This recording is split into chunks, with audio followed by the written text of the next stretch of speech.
miarabanao ny tenako amin'izao alarobia 12 volana martsa izao. Fa indray manolotra anao ny rapsodiny famarinana izay mitondra lohateny hoe ny Herin'Ny Teny sy ny Tombabidin'Ny Teny. Ao amin'ny ohabolana toko 12 andiny faraika amby roapolo dia milaza hoe ny mahafaty sy mahavelona dia samy hainy lelo, koa izay manarana azy dia hihinana ny vokany. Andriamanitra tsy nanome antsika ny teny mba ho ekena fotsiny, fa nanome antsika izany mba ho ampiasaina izy. Milaza ny Baiboly fa tamin'ny voalohany Andriamanitra dia namorona ny lanitra sy ny tany. Tamin'ny fomba ahoana nefa? Tamin'ny alalan'ny teny.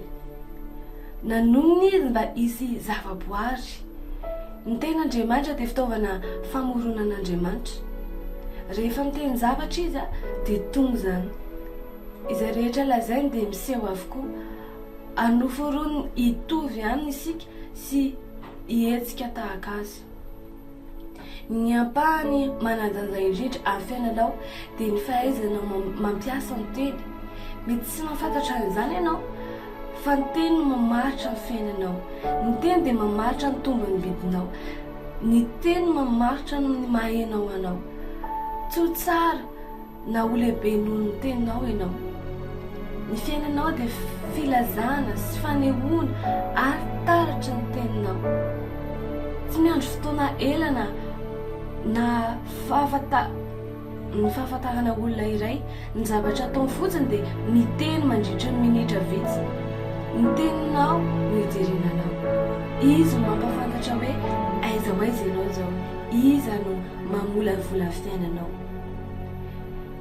Dinihiny fomba nampiasain'i Jesosy ny teny, nitondra hery sy fahendrena ary fahefana ny teniny. Nanova toe-javatra izy ary nanova ny fiainana maro tamin'ny alalan'ny teny. Niangona ny vahoaka, olana rivony ny tangorona teo aminy mba hiaino azy ny teny fotsiny. Rehefa nampitony ny tafio-drivotra izy dia gaga ny mpianatra ka nanao hoe lehilahy manahoana loatra re io, fa ny rivotra sy ny ranomasina aza dia manaiky azy. Ao Mateo 9:17 nahitantsika an'izay. Nahatalanjona azy ireo ny fampiasaina ny fahefana tamin'ny zavaboary. Fa voalombelon'ny hery izy ary izy ireo tamin'ny fibaikoana ny zavatra maro, tamin'ny alalan'ny teny fotsiny. Rehefa nandidiny demonia hivoaka izy dia gaga ny olona manao hoe fa amin'ny fahefana sy hery no andidiny ny fanahy maloto dia mivoaka ireo. Ao Luka 4:4-13 nahitantsika izay ten'Andriamanitra izay. Ny fariseo miady hevitra momba ny demonia, fa Jesosy kosa ny teny tamin'ny demonia tamin'ny fahefana. Nampianarana antsika ny fomba fampiasana ny teny. Hoy izy ao amin'ny Marka 2:17-20 hoe fa ho azonao izay zavatra lazainao. Ka mahaiza mifeny teninao, minono ny teninao, fa ny ten'Andriamanitra no eo ambavanao dia Andriamanitra miteny.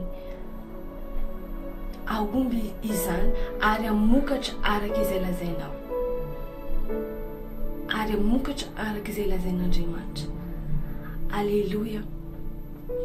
Ny rapsodiantsika androany dia mampafantatra anao hoe amin'ny alalan'ny teninao ianao dia afaka manova zavatra, afaka manamboatra ny fiainanao, afaka ratsy nety ny fiainanao hatramin'izay dia manombo ny teny tsara ho amin'ny fiainanao, fa anaraka an'izay teninao izay ny fiainanao.